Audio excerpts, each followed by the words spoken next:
Hello and welcome to episode something. Shit, this was like one of the things I'm supposed to prepare for. We never know the episode. No, we don't. Never know. Yeah. This is our SCGCon wrap-up. I'm Sam Craven. I am joined on the couch by Ben Kendrick. And we are sitting together because we will be streaming Vintage right after this. And follow us on Twitter because I don't know what account I have the logins for right now. Also joined by two of the Austinites. Hi, this is Michael, Michael Malley, otherwise known as, yeah, I'm here. And Stu. Oh, and we're both drinking quite large gin and tonics. Cheers. Oh, nice. Yeah, I have a Carbach Love Street.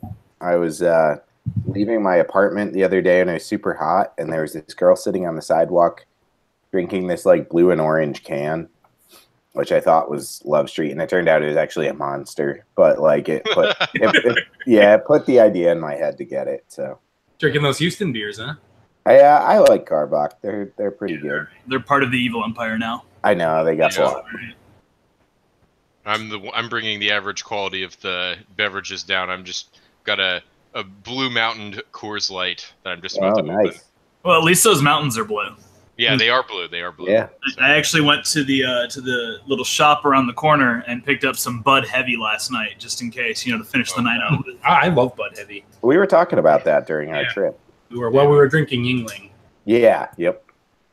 Yeah, Ben and I, being from Connecticut, have to appreciate Yingling, even though it like kind of sucks, but I still like it. Wait, is that actually from Connecticut? No. Oh. I think it's from Pennsylvania. Pennsylvania? Okay. Yeah. It's from Pennsylvania. Yeah. Yingling is loved anywhere where they do not sell Yingling, and where they do sell Yingling, it's just Yingling. Yeah. So it's the Shinerbach of the rest of the United States. Pretty much, yeah. Except I drink Shinerbach here too. All right, let's go ahead and get started. We actually have a real outline that we're going to attempt to follow and probably fail at. So part one is how did you prep? Now, you guys did already do a podcast about your preparations that was primarily based on metagame analysis, stuff like that. But just give us the basics of what y'all discussed there and any other stuff since that recording. I didn't do too much in the way of prep. I played shops for a while, so I kind of just copied one of Montolio's lists and then you bought sleeves. That was your preparation. Yeah, basically. Well, I added a few fun cards. I played a scrap trawler because I think it's fun, not because I think it's good. And I tried out some Traxos, and that was basically it. It's Ravager shops. It's not really rocket science. Yeah, for those of us playing Vintage, neither Ben nor I live somewhere that has Vintage on a weekly basis. Houston has it every other week, and Austin has it like once every month or two. Including this Sunday, we have Vintage, which should be tomorrow when this goes onto the internets. Lurgoy Vintage, now featuring air conditioning. Now featuring air conditioning and food. And food, true. But yeah, because of that, like, I think we could do a lot of like list prep and jam games with each other, but it's not like we were able to like go get in practice tournaments or anything. Mm-hmm. That's true for Vintage. It's not true for Legacy in Mike's case. Right. Yeah, I don't play Moto. I kind of wish I did sometimes because it would definitely let me get a lot more practice in. But in Austin, I can still go to 3 like competitive Legacy weekly events a week on average. And that's kind of what I tried to do, like leading up to this tournament, just go to everyone for like several weeks. And just kind of, I just played Grixis Delver, which is the deck I ran, at each one, and just try to get more reps into the deck, get more accustomed to matchups. But I found that, no one in the area really plays Grixis Delver, like besides me. There's like 1 or 2 other people, but obviously you don't get paired against them every week. And I learned at SCGCon in the Duel for Duels that my understanding of that mirror is extremely limited due to that. So. Oh, did you play the mirror? I didn't like check in with you enough during the event to know. Yeah, no, I went to 3 games in both the matches I played it, but it definitely, I just like I didn't feel sure of it, like I didn't understand it well enough.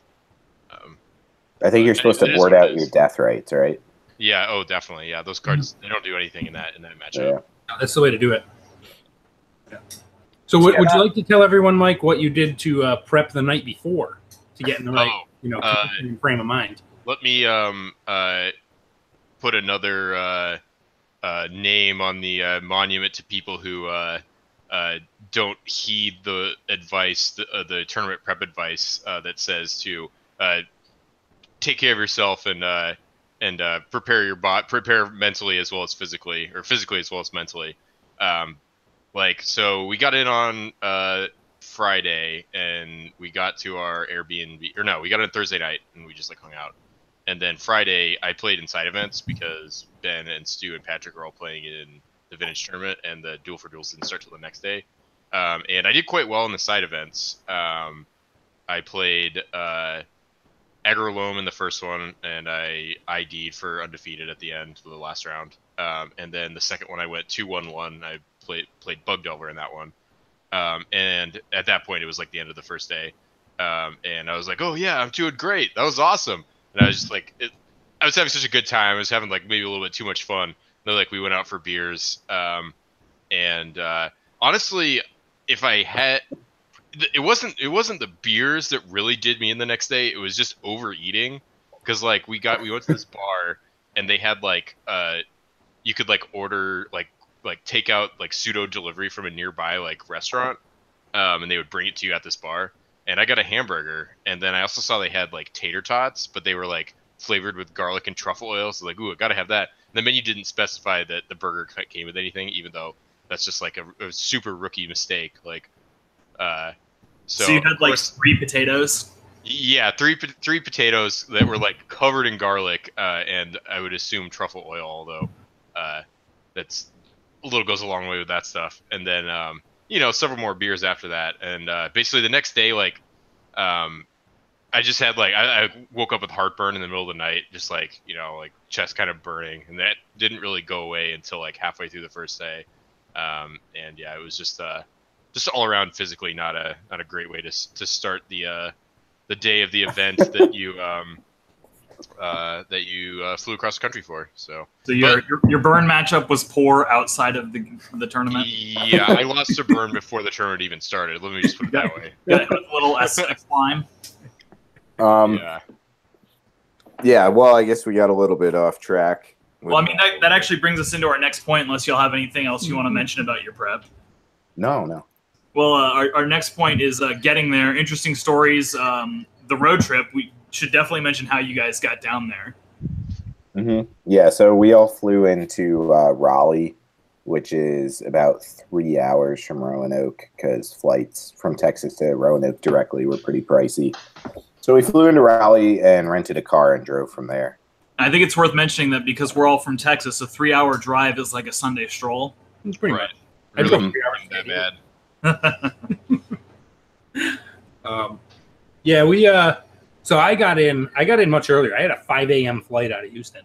So I got in around noon and met Stu, been there since the night before, and we jammed about 30 games of Vintage while we sat there and got drunk at the at this little brewery right near the airport. Shout out to the Glass Jug. I went there like 4 times on my trip. Yeah, they were pretty great. By the way, you also spelled it about 4 different ways in your tournament report. Did I? How do I misspell any of those words? Oh, it was like the glass jug, the glass jar, the ass jug. Yeah, that's pretty good. Light editing on that tournament report. What was there was a bar we were trying to go to one night, and I asked Stu what the name was. He goes, "Oh, it's like the Longest Yard or something." Yeah. And I was looking it up, and I couldn't find anything. He's like, "No, maybe it's the longest." I don't even remember what it was, and it was like something. It was the front row. Was the front row? It's like, how was I supposed to find that? I guess there was a sports connection there. Like if you're gonna watch someone go for the longest yard, you want to be in the front row. Yeah, sure, yeah. Yeah, the adjective noun. It's like the Longest yard. Burt Reynolds movie. Yeah, you're right. The adjective noun, the default D&D name for a pub. Yeah. The other one is any 2 animals. Or any 2 objects. I'm a big fan of a rooster on a pile of wood, the cock and faggot. Yeah, that's a good one. But yeah, the drive down went fine. Ben and I got in early, and then like Ben said, we hung out at the bar and just like played a bunch of Vintage and Modern, waiting for Mike and Patrick to get in. We had a plan that if we got drunk enough, then no one would ask us to drive. Yeah. It worked. I've done that. I was planning on driving the whole time, anyways. Yeah, we weren't sure about that, so we made sure that. Right? Yeah. But yeah, the whole drive down was smooth. It was I don't know, uneventful. I think did we stop for Taco Bell? Yeah, we did. Yeah. Always good. Breakfast at How was the scenery? Because y'all are kind of in the East Coast equivalent of the hill country out there, right? Oh, it was beautiful. Oh, it was gorgeous. Yeah, it was nice. It was really nice. Yeah, we didn't like specifically try to take a scenic route, but it all worked out really well. I think the drive back was nice too, although that was like a lot of back roads. Yeah, we ended up in Deliverance country there for a little bit. Yeah. But it was still like pretty beautiful. It is. Lots of rolling hills and little farms, and yeah, it was cool. Nice drive. This is where a more skilled editor would cut in some audio. Yeah, get it like S-Town going. Yeah, so then we got into the Airbnb, and like I think Ben and Patrick hung out, and Mike and I went to get beer and food and stuff.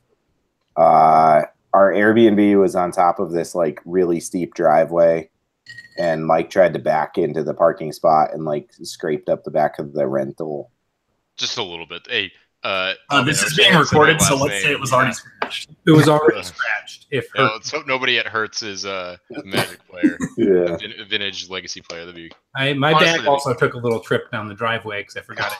Oh yeah, yeah. Ben pulled out his rolling suitcase and it rolled across the street. It was doing like a good 25 miles an hour for it at the end of that. Pretty. I was worried a truck was going to smack into it crossing the road. It only had your clothes in it though, right? So. Yeah, no, the cards were safe. Yeah, the important stuff.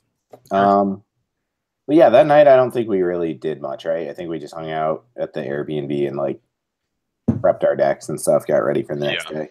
Yeah. Any other interesting stories? I mean, we ate at McDonald's a lot. There was McDonald's across from the convention center, and McDonald's breakfast is the best. There was apparently there was a cat convention in the convention center, and I never went. I said like every day I said I was going to go in between rounds, and I didn't. So how did y'all feel about the location being as far out as it was? It was a little annoying, but not bad. I'd go again based on the location. It's a little tough to get to. Flying into Roanoke's tough. Southwest doesn't fly there, which is kind of an issue. Well, like I looked at a random day on the Roanoke airport, and they had like 11 flights landing that day. Yeah, it's not a busy airport or place, so. But the drive was nice. It wasn't too bad. No, and Roanoke itself was fine. Like it's a small city. A couple of the places we went out, I enjoyed. Like I think the bars we went into on Friday night were pretty good. Yeah. Did you see the Star? Not with up, but yes, we did see the Star of Star City. Roanoke, I don't know. Yeah, like I would go again. But it's definitely logistically annoying, and I wonder the extent to which the turnout was impacted by the location. My impression is that Star City was pretty happy with their turnout in general for the whole thing. Announced another SCGCon in Roanoke. Right. So I don't know what their expectations were, but I gotta imagine though it's also a lot cheaper to throw a convention there. So you know you can have fewer attendees and be quite happy with how things turn out. My biggest issue was with the convention center itself. Was the bathroom game was real weak. There was one bathroom in the convention hall with like 4 urinals, I think, and it was always just like, crowded and covered in piss. And there were a couple more bathrooms like down the hall and whatnot, but then there was one significantly better though. And they had like brats, and they were mostly out of other things. So, and there's no like vending machines or anything. There was one point Patrick was trying to find a monster in the morning, and there was no way to get it, and they wouldn't let you bring stuff in from the outside either. So he was trying to.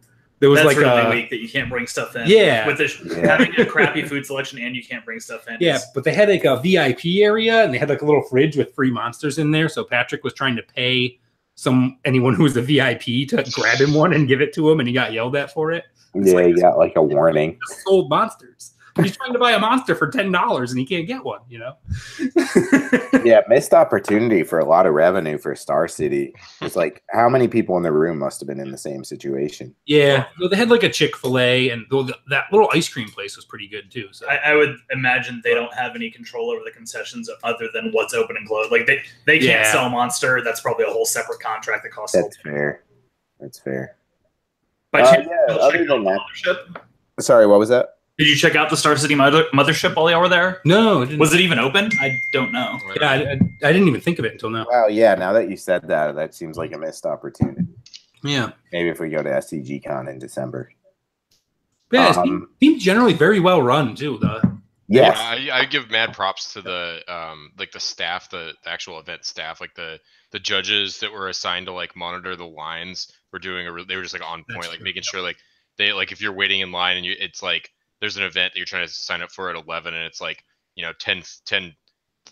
40, which is 10 minutes before the registration closes. There like the judge who's manning the line would be like, all right, who's trying to sign up for an 11 a.m. event? And then he would split the line, put those people in front, let them get through, and then like let the other people who have less like urgent needs to get the counter.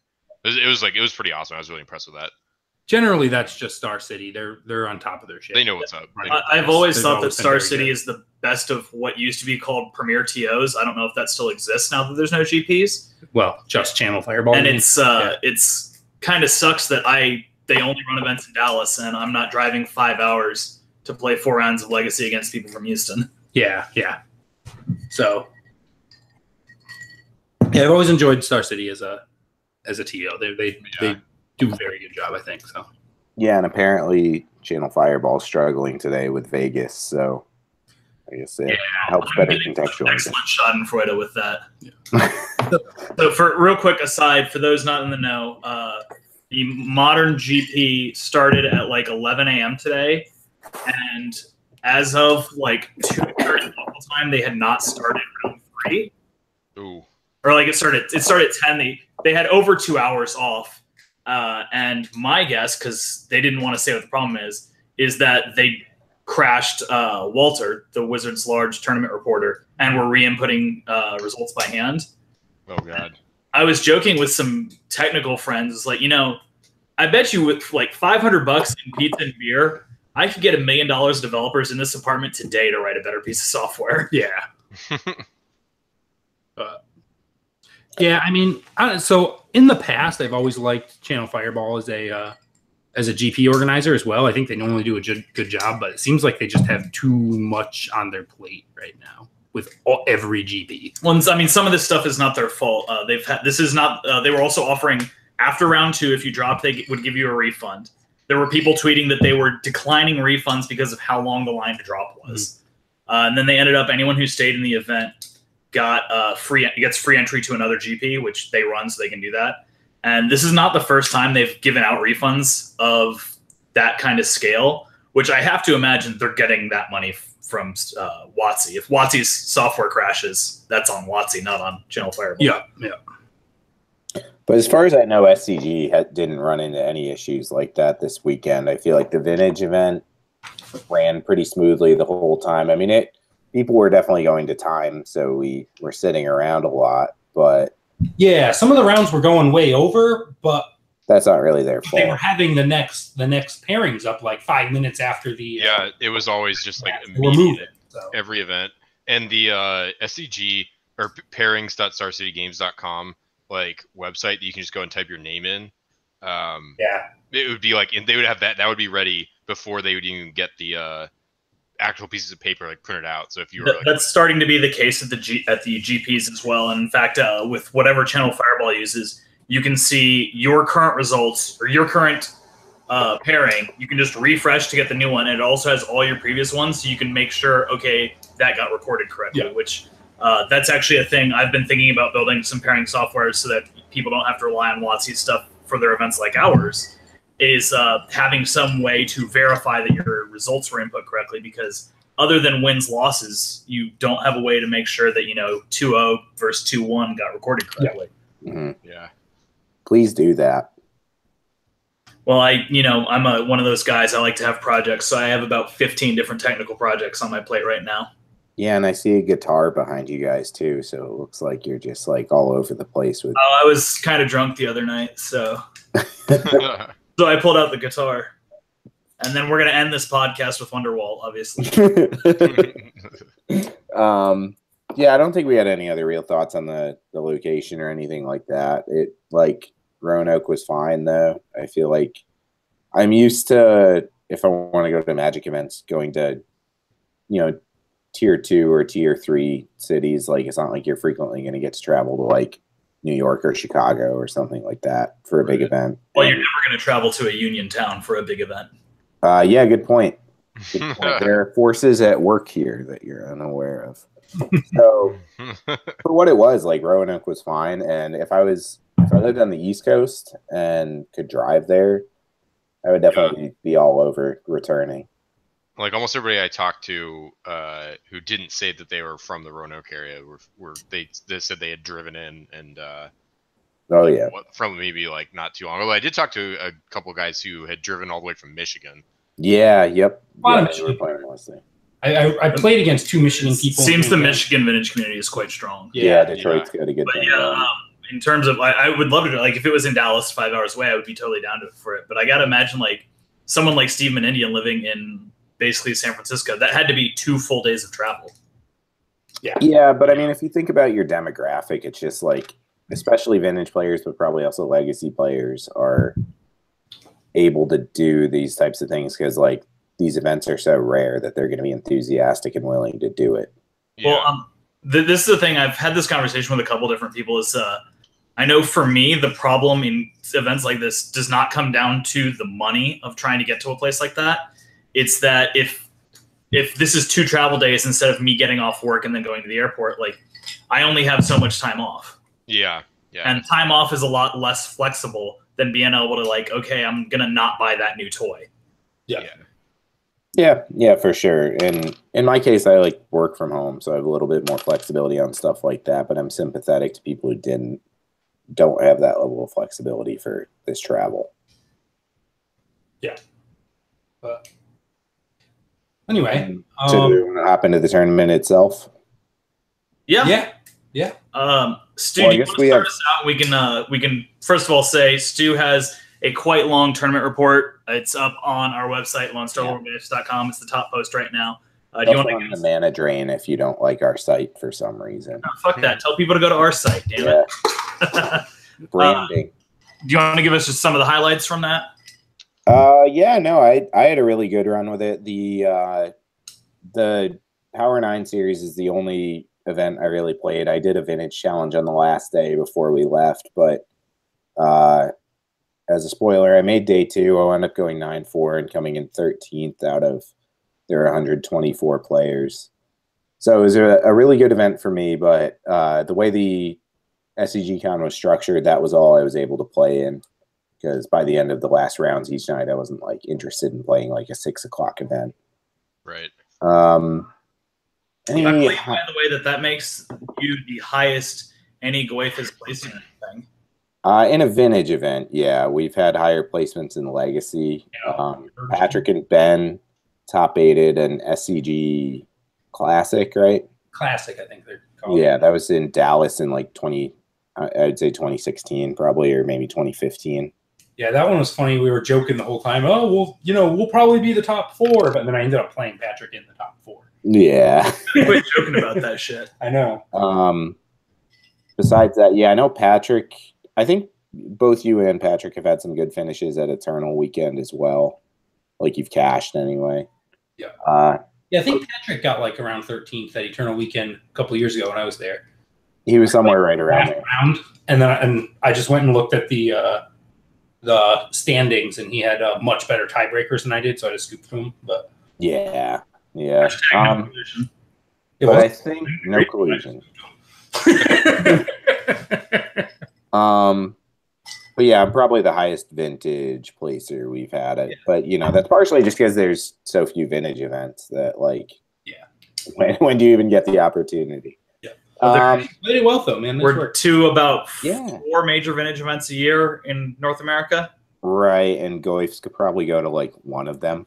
Are there 4? I think there's like 1. TMD Open. / the Waterbury, which is another one that is just a total bitch to get to. And SCGCon, NYSC, which did not happen this year, or is not happening this year. I think it's happening this year. It didn't happen this year, although the organizer's posting on Mana Drain about doing it next year.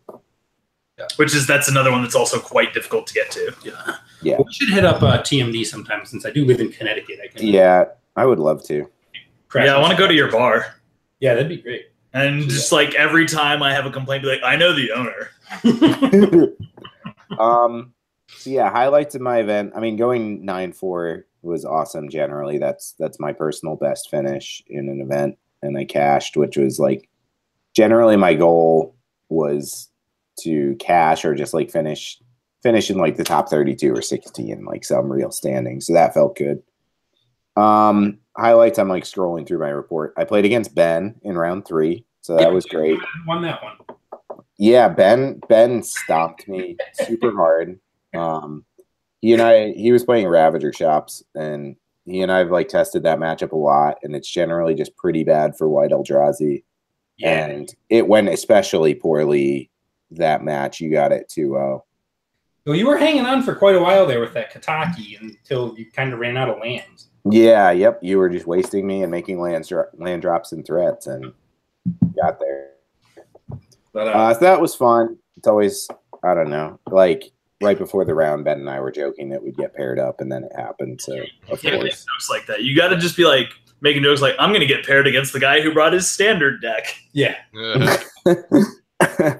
The especially bad joke is once I beat Stu, I was 2-1 and said, oh, yeah, now it doesn't even matter if I make day 2. I beat Stu. That's all I need. And then I proceeded to go 2-4 the rest of the way and not make day 2.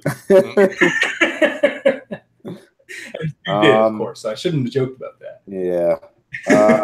Other highlights from the event. I played against Roe from Houston, who I had never met before this weekend, but it was cool. He made the trip out. He seemed like a nice dude. Yeah, he's a cool guy. I narrowly avoid calling him Ensign Rowe every time I see him. That's from Star Trek: The Next Generation.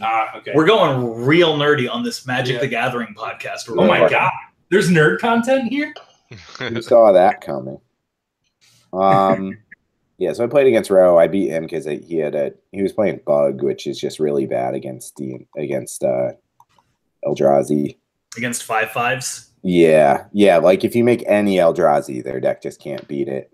Although, did you guys see that new? What's it called? It's from M19. It's like a single black mana, and it exiles target colorless creature, and you gain life equal to it. It's reverse Swords to Plowshares. Yeah. That's, I don't know. Bug I wouldn't picture would play more than like 2 of those, but like if they do, that's going to be good. That'll help a little bit with the match. The problem with them in Ravager Shops is they're just going to sack the thing to. Right, exactly. Of course, if you don't have a Ravager, it's pretty good. But if you're in a meta with a lot of Eldrazi, you would probably play it. I don't know what metas those are. Yeah. Yeah, that seems fine. Yeah. So yeah, I finished day 1 at 5-3, which was just like barely making it in. I was in 40th out of 42. So yeah, just squeaked in.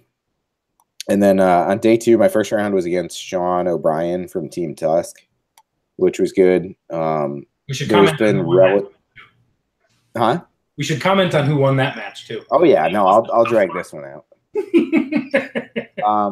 Tusks and Goyfs have played relatively few times. I know at Vintage Camps last year, Sean from our team played against Sean O'Brien, and Sean O'Brien got that one. Other than that, I've like been sitting around Tusks a lot at events, but I've never played against one. I don't know if any of you guys have. Oh, I did at GP Seattle. It was the worst. I sat down across from, I can't remember his name off the top of my head, but I sat down across from him, and I was playing Bizarro Stormy, which is a variant of Tin Fins. And he just sits down and goes, oh, this is going to be a good match. Because he knew exactly what I was on. I was like, well, that really just sets the tone for the rest of the tournament, because he was playing a Chalice Stompy deck and just molded Chalice. Oh, yeah. And then game 2, when I started going off, he was like, you're not going to get to do this next game, so go ahead and finish. Yeah.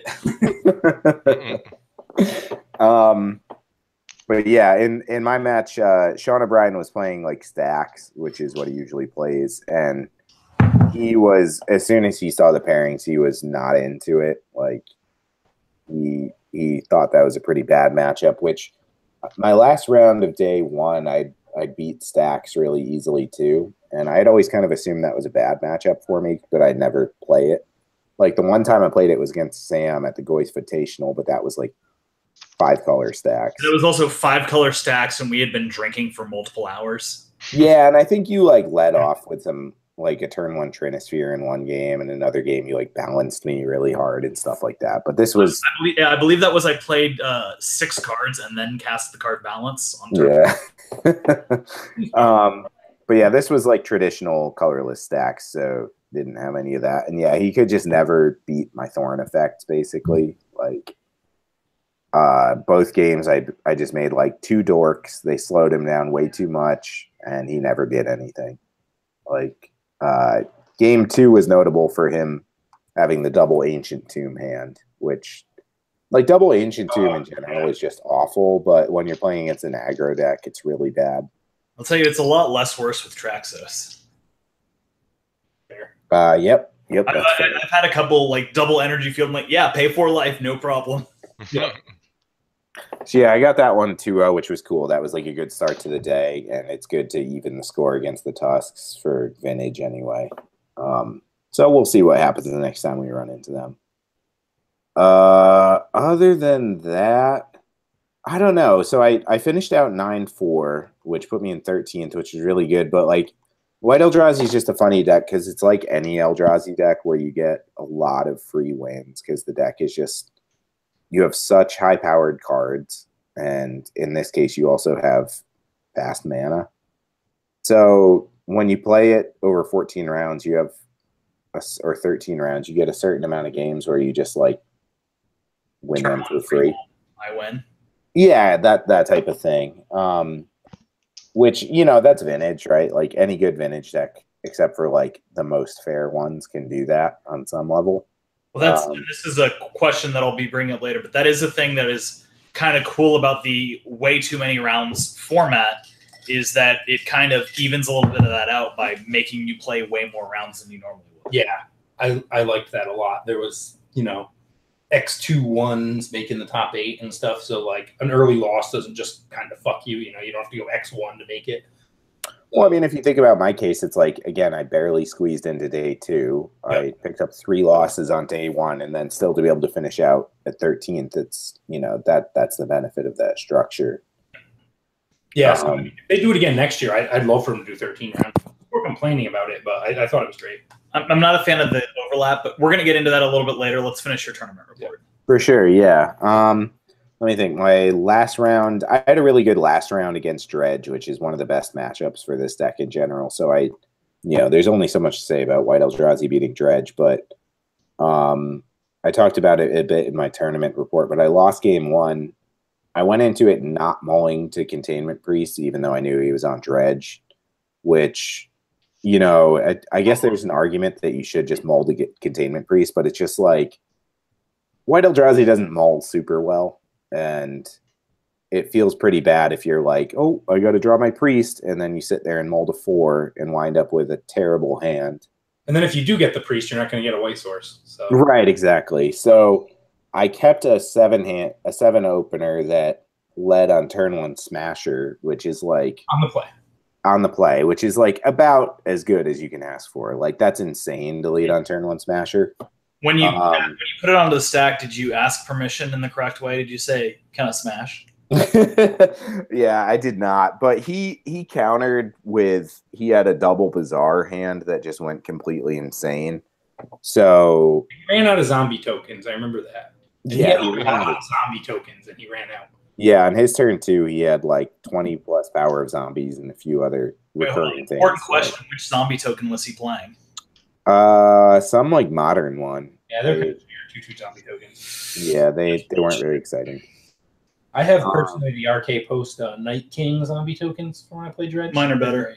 What are they? I have Chris Rush sign unglued ones. Oh, those are nice. Oh, that's sick, yeah. My buddy back in Connecticut had alpha state zombies that he used to I have exactly 6 of them because if you put Grave Titan into play and you use more than 6 tokens, you lose the game anyway. Yeah. Yeah. So yeah, he got game 1, but then game 2, I like barely pulled it out. I kept a 6 card hand that was really bad. It was like Cage and Strip Mine and Dorks. It was a Hope Cage Resolves hand when I was reading. I was like, yeah, it's better than I just hope he doesn't have misstep. And then he did have misstep. Yeah, he misstepped the Cage, but I was able to strip his Bazaar, and then he bricked on his Dredgers. He had binned a Grave Troll with his Bazaar, and he dredged 6 for like 5 turns without hitting anything like a Narcomoeba. So he didn't hit Narcomoebas, Icarids, or prized amalgams, or blood ghasts. Well, he had prized amalgams. He didn't have anything to trigger him. Oh yeah, he had prized amalgams. Completely just the wrong. He saw half his deck, and it was the wrong half. Yeah, exactly. So eventually, I was able to just play out 2 dorks and like beat him down. So that felt pretty good. And then game 3, I just like my deck did what it's supposed to do against Dredge, and I just like drew pretty much everything I needed. Like I had both Cage and Priest, and then I had a bunch of Eldrazi, and he just kind of never got to do very much. He like made a couple hollow ones and other recurring creatures, but like hollow one gets blocked by 5/5 pretty well. Yeah, exactly. So I just like got to outclass him, and that's like I mentioned this in my tournament report, but that's like such a cool feeling when you're in your final round of the day and you like know that you're gonna win the game.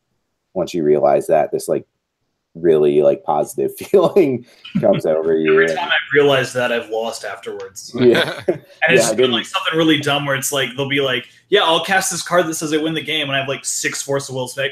Yeah, okay, sure. That's how sure I am I'm gonna win. Oh, I lose? Yeah. Yeah, I managed to keep it together. And they had a Chalice on 1 down, and you had like an Ancestral in your hand or something. And that was it. And I whispered to someone next to me, like probably a little too loud, like was like, I don't think he has any outs. And then you just go Ancestral, and they just go, yep. And then you turned and looked at me. No, there's an out. I was against Patrick. I was tapped out, and I had a Vampiric with one half of a 2-card combo. Yeah. And he played Chalice, so my only out was to resolve Vampiric on my upkeep or natural draw the other half of the combo. That one was funny. You're just like, that's an out, right? Yeah, that is. Doesn't Patrick's shirt say Mrs. Chalice triggers on it? No, the next set will. We'll discuss that later as well. But yeah, so it was a good tournament for me. Everyone I played against was really cool, which was nice because generally I feel like my opponents in any major events have been fine, but in this case they were all like particularly enjoyable opponents, so I appreciated that. That's vintage. Yeah, I find that's especially true of vintage, especially anyone who's going to travel to Roanoke, Virginia. Yeah. Yep. Exactly. I don't know. Deck felt really good. I was like pretty much just entirely set on playing it anyway, just because it's my sanctioned deck. I really like it and I wanted to play it. But I think it was well positioned for the event. I managed to dodge shops, with the exception of playing Ben. I never played shops again, which is like. Ravager shops, which is, I think that's really important and why I was able to do well, because that's my worst matchup, I think, and dodged it all weekend. Yep. All right, Ben, you want to go next? Sure. Yeah, I played Ravager shops. I ended up 4-4, missing day 2. But it was pretty solid. I have the consolation that I 2-0'd, I think, 3 people and didn't lose any 2-0, so I was very positive on my games won, just not matches. But interesting ones. I ran into Brian DeMars, and I was excited because I knew he was a good player, and I wanted to test myself against him. And did he seem like he was stoned? Because he seemed like he was stoned every time I played him. I wouldn't say he seemed like he was stoned, but not that there's anything wrong with being stoned. Sure, yeah. Just asking. Yeah, no, he was super nice. Unfortunately, I didn't really get to test my skills against him because we had 3 games and all of them were just horribly lopsided.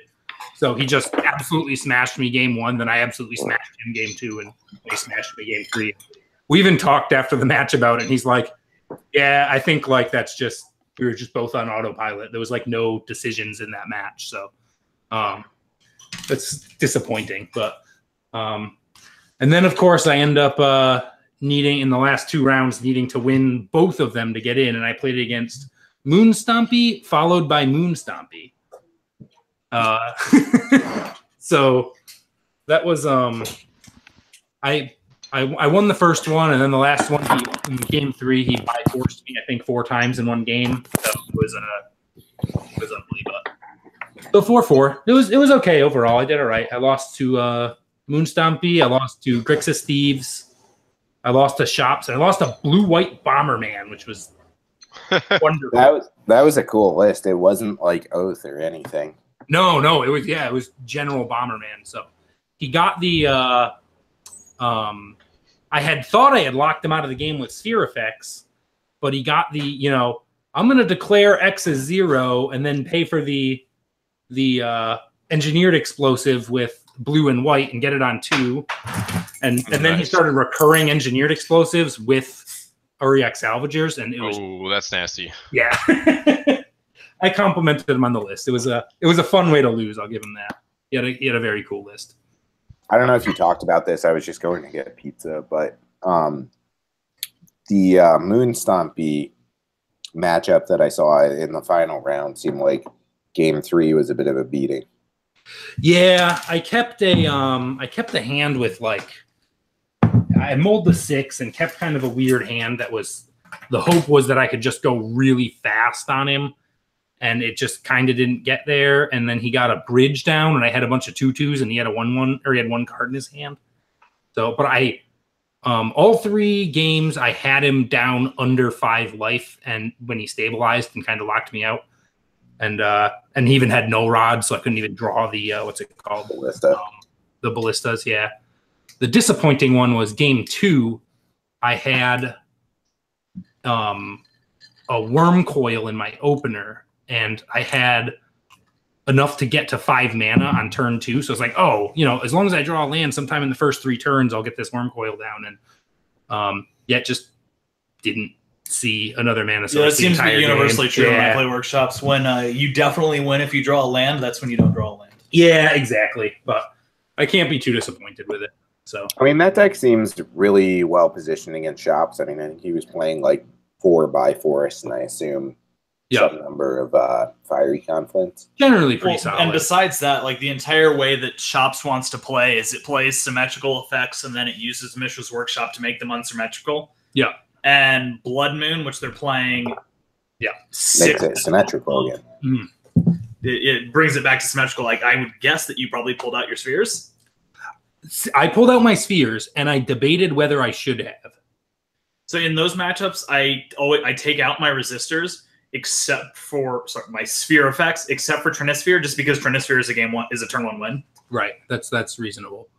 One mistake I made was dropping a blind turn 1 Revoker, and I just named Black Lotus. No, Chandra Torch of Defiance. Simian Spirit Guide. Named Simian awesome. Spirit Guide. Yep. Yeah, that's I thought of it later, and I was like, oh, damn, he's got 4 of them, and and it was a fast opening hand. So, naming the thing he has 4 of that allows him to get back into it probably would have been the right call. But Well, I just feel like that deck is, I think it's pretty good, but I think especially people should be aware of it going into paper events now, because it's one of the better budget options. Yeah. The first time I played it, it was unpowered. I didn't know that. So I revoked to Black Lotus, and after the match, he's like, yeah, I didn't have Black Lotus in the deck. I'm like, but yeah, I kind of wonder. I know a lot of the builds play up to 4 Chrome Moxen too, so that might be right as well to name. Yep. Yeah, that's how I got one of them. Is he was playing? I revoked a Chrome Mox he played on turn 1 when he was on a mull to 5, and then all he had was a mountain, and he was just sitting there. He had a Magus of the Moon, and I'm just like, I don't really care that much because I have 3 Moxen and 2 lands, and I'm casting things, and he's just drawing and passing, Yeah, Chrome Mox seems way higher risk in a format that has a lot of Revokers running around. Legacy Moon Stompy, you're less likely to 2-for-1 yourself with that. Yeah, the funny one, because I had Revokered as Chrome Mox, and he had a Mountain and a City of Traders, and he had a Moon Man out, and I actually Phyrexian Metamorphed his Magus of the Moon because I wanted the Moon effect out, because I had 4 lands and a few Moxen, and I figured if, I didn't want to attack into his Magus, have him chump, and then land something more powerful next turn because I just ramped it. You're actually reminding me, you say City of Traders. That deck is not that budget anymore. Yeah, no, seriously. A set of City of Traders is about $1,000. Yeah, we're talking vintage, though. That's still budget. But you need Arabian Nights Mountains, too. Yeah, true. That really adds up the cost. But yeah, pretty good. It was fun. 4-4s, a little disappointing because I'm right on the cut there, especially when I won a lot more games than I lost. But I still had a great time. I definitely go back. So yeah, well, I think shops is an interesting thing. I mean, this carries over to discussions of any other format, but when you choose to play the best deck, It's just like you're obviously getting the trade-off of getting to play the best deck, but you've got a big target on your head, right? Like, every opponent you played against knew what was happening.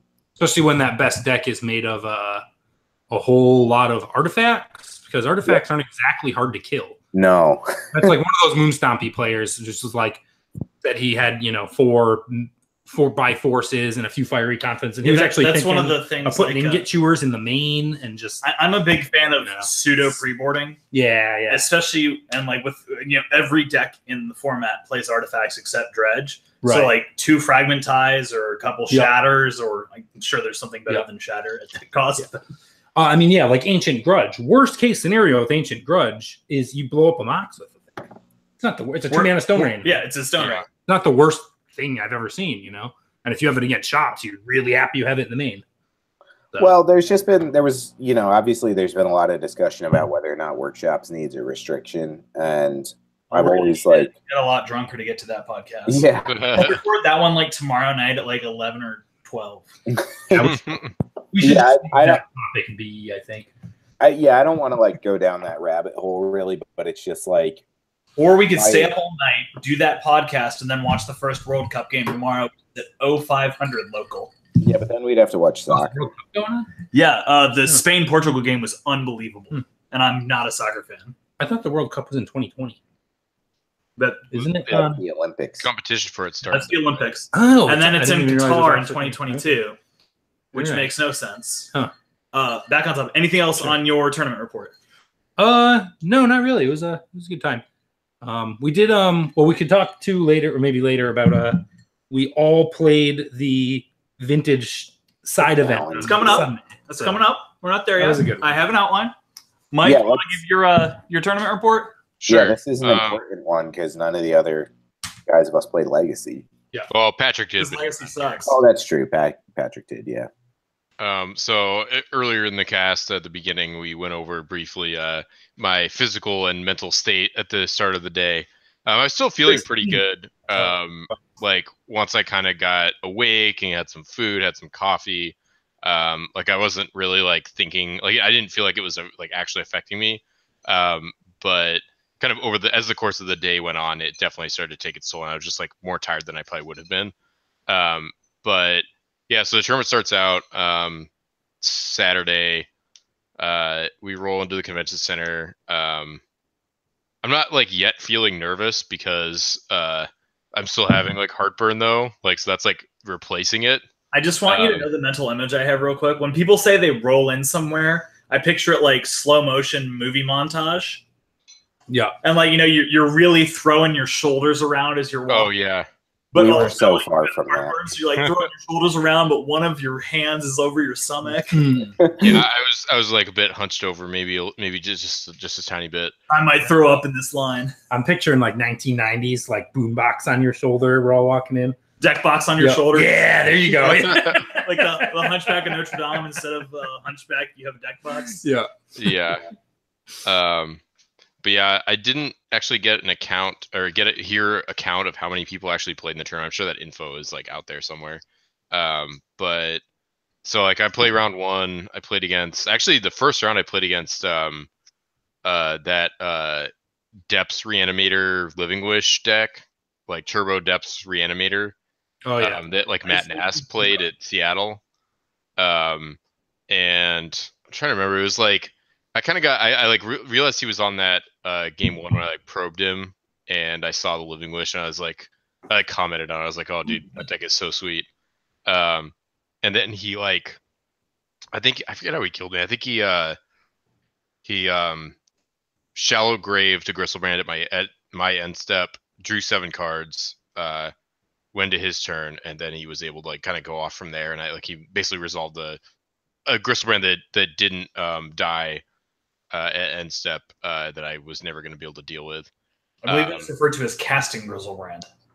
Yeah, well, I mean, he did it. He reanimated it probably instead of. Can you cast Grizzlebrand? Does it have a mana cost? I cast Grizzlebrand all the time. That deck actually can, because it has dark rituals in it. Yeah, if you cast Dark Ritual like 12 times in one turn, you can cast Grizzlebrand and Emrakul the Aeon's Torn. Yeah. Then game 2, I'm on the play, and I just like steamrolled him with like the Delver Nut Draw. It was like, I think it was like a turn 4 kill, where I had like disruption and like multiple threats, and that game was over super fast. And then the third game was like, I'm trying to remember, like Stu was standing behind me when I like saw what his hand was, because I think I like named like crop rotation on or Vampire Hex Mage on Cabal Therapy. Yeah, his hand was unbeatable. You had no way of beating that. There's no way. Like I needed like 9 or 10 cards in my hand to actually be able to answer everything that he was. If you top decked a Diabolic Edict, yeah, that's what I was actually looking for. Now that you say that, that was your only out, though. It was just but yeah, you had a hand that. Yeah. He had multiple ways to combo off. So yeah, and that was kind of how that went. Lost the round 1. Round 2 was against Blackroad Reanimator. I don't really remember how those games went. I think game 2 maybe had a Chancellor. I lost that 0-2. Round 3. Did he remember his Chancellor trigger? I think I probed to get and let it get countered. I guess I didn't force him to remember it. I've had a lot of opponents get mad at me when I choose to make not them remember their Chancellor trigger. Oh yeah. See, I guess I'm not that much of a spiky spike when it comes to that sort of thing. But I've had the play a Lotus Petal to make them trigger your right. Yeah. And then they cast something later, and then they try and call the Chancellor trigger. I'm like, no, that already happened, and you missed it. Yeah. So yeah, that was Blackroad Reanimator. I died to that really quick. It was over pretty fast. And at this point, I'm like, oh man, I'm already 0-2. This is not a good start. And then the next rent match is against Turbo Depths, just like regular, kind of standard, crop rotation, Sylvan Scrying. Although he had at least one Into the North in his deck, and he also had Rite of Consumption, which is like the black fling that you also gain life, which I'm assuming he had to beat probably like Maze of Ith or Ensnaring Bridge or all sorts of crazy shit like that. But in this match, I managed to win because I had put Bitter Blossom in my sideboard. And I didn't know you were playing Bitter Blossom. Yeah, I had it in both games 2 and 3, and that was just basically, infinite blockers. They're not really going to be able to deal with that in like a standard. I guess they might play like sweepers, but I didn't see any. And yeah, just making a turn 2 Bitter Blossom against Turbo Depths that's usually enough to where instead of taking 20 damage and dying, you take 1 damage a turn for quite a while until you kill them with like a crap ton of 1/1s. So again, I'll ask, what Fairy Rogue token are you playing? I actually realized I didn't have any, so I took some pieces of paper and I drew like really, really shitty ones with pencil. So it said all the card text, and they had a little like stick figure with fairy wings. So unfortunately, these were not showcased on a future match because I am not good enough at Magic to make it to there. But that would have been pretty funny if it was. Well, they usually give you the tokens at a feature.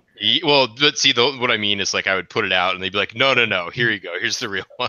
So my favorite at feature matches is to ask them about an obscure token that doesn't exist. They'd be like, we have all the tokens you could need. Do you have Staying Twin? And then they'll get all. There's like 6 tokens that don't exist still. Yeah, one of them is a snake. There's like a Desert Raider or something. The person who did Ophiamancer. Oh yeah. Ask them to do a snake token. It's $40 fucking. What? They're just sick of doing snake tokens? No, I don't. $40 seems high. Yeah. That said, I'm gonna pay $40 fucking to have my Scalding Tarn signed. So yeah, true. Fiat currency is a lie anyway. So I think Wolves of the Hunt should be my new one that I have to make sure they have Wolves of the Hunt. Yeah, because they can't just be normal wolves tokens. They have to have bands with other Wolves of the Hunt on there. That's the Legends one, right? The Legends one, yeah. I don't think there's also they don't even look like wolves. They look like sheepdogs. They kind of do look like. There's also like a Sandworm token. Oh yeah. And there are some Sandworm convergence. There are some particular counters where you can't just use dice because it's really easy to also give +1/+1 counters. Oh yeah. So, but one other thing Mike mentioned is and I want to talk about the flavor of this, is the Maze of Ith with a Merit Lage. So the flavor of that is that you're this giant flying world-ending monster, and you're going to attack, but there's a little hedge maze thing, and you get lost in it. And it's not a little maze. It's like an infinite maze, probably. Look very carefully at the original art. there are people in there. Like, that's not abstract. Yeah. It's people trapped in this. I never knew that. Noticed that. Well, how would the Merit Lage even get into that maze? Because that's the only way to enter your castle and get into you, especially now that you can't walk across the lands that you're required to play up front, like back in the good old days. Oh, right. Because, by the way, that's the reason you play lands up front, is because that's the battlefield that you're fighting over. Well, if you look at the promo maze of Ithar, looks like a little hedge maze thing almost. Yeah, that's a bunch of horse shit. I know. By the way, we do need to at some point, and this is another probably Trunk podcast, just have a whole bunch of flavors like this, because I've heard like 3 of them from Ben, and they're all wonderful. So, yeah, your first 3 rounds were double turbo depths and 1 black-red reanimator. That's like my nightmare of having to play. Yeah, I was like, man, this is if this is representative of the rest of the field, it's probably not looking so good. Although honestly, like, I don't know who I was kidding. Like, I definitely didn't have enough reps in with Grixis Delver or with Blue and Legacy in general, because again, I've covered this on previous episodes, but I maybe have been a Blue player in Legacy for like 4 months now. And it's just like, when you're playing against, I've definitely played against people who have done super well at tournaments. Even in those early rounds, there was like people who clearly go to these things all the time and play competitive Magic a lot. But I don't know. I mean, I still like, I'm like not disappointed or anything like that. Like, it's whatever. Let me give you my advice. You can sit and ache over a brainstorm for 15 minutes if you want to. Well, I mean, not in paper, but you learn better from mistakes than you do from doing takebacks. So she should make more mistakes. Just do what you think is right, and a lot of times you'll identify that mistake pretty quickly. So does that mean if you intentionally make more mistakes, you get better faster? I mean, if you want to play, especially like Vintage and Legacy, where there's a ton of triggers, like, I have made absolutely wrong plays just so my opponent doesn't remember that this one trigger exists. Yeah. Like, I played against, I had a Death Right against 2 Death Rights one time. So I was like, why didn't you activate your Death Rights? Like, because I'm pretty sure they forgot that they could activate theirs. But it's also like the same concept that I was saying to Ben, is if you're going to play the tier 1 deck, you have to be aware that people know exactly how to play against you. Yeah, definitely. So, and I say when Black Red Reanimator and Hex Depths are both really only decks at the moment because of Grixis Delver. That's why. I mean, that's debatable, but yeah, they do generally have like a pretty good matchup against it. Although it's not completely unwinnable. Like, Grixis Delver still, like, the deck still felt like really good. I felt like I probably punted a little bit here and there, and also like just kind of got like out like lucked, sort of like my opponents just had like exactly what they needed when I was drawing like lands and stuff. When you play 4 Brainstorm, 4 Ponder, it's a lot easier to have exactly what you need. Yeah, well, they weren't. That's the thing. Like, those guys, they were the the Turbo Depths guys. Like, I was actually saying, Ben said if he played against those 3, he would just go home. The last time I played competitive Magic was 3 weeks ago, and I was playing Grixis Delver because that was what I had on my desk when I got home 5 minutes before the tournament started. And I probed Sky, and I saw his hand of Grixis Delver, and I almost just picked up my cards. Like, I almost played 1/2 of 1 turn and then went home. And then I was like, I'm already $10 into this. I was going to go get dinner with some people and decided to do this instead. I've had that happen where you just go Mishra's Workshop and they just scoop before you can play a Sphere, and they're just like, yeah, I just don't want to do this. And I'm like, okay. Cool, you play a deck that loses to a Sphere. Good. I've heard a lot of that with Bazaar Baghdad, too. Plays a Bazaar Baghdad turn 1 and just pick up their cards and go home. I mean, I don't think you should go home. I think it's reasonable to maybe pick up your cards game 1. Like, well, actually, this gets into a whole thing. And we have a guy who I've been trying to tell, you need to stop doing this so much, is like, at least play enough to learn as much about their deck as possible without revealing any information. Like, if you mold to 4, just draw a go for 3 turns and learn as much as you can. Yeah. That's the advice that I've heard about playing against Dredge and Vintage with certain decks, is like, you need to waste as little time as possible figuring out which version they're on, and then go to which, like, I would say the questions are: do they have Force, Misstep, and Mindbreak Trap? Yeah. Do they have Prized Amalgam?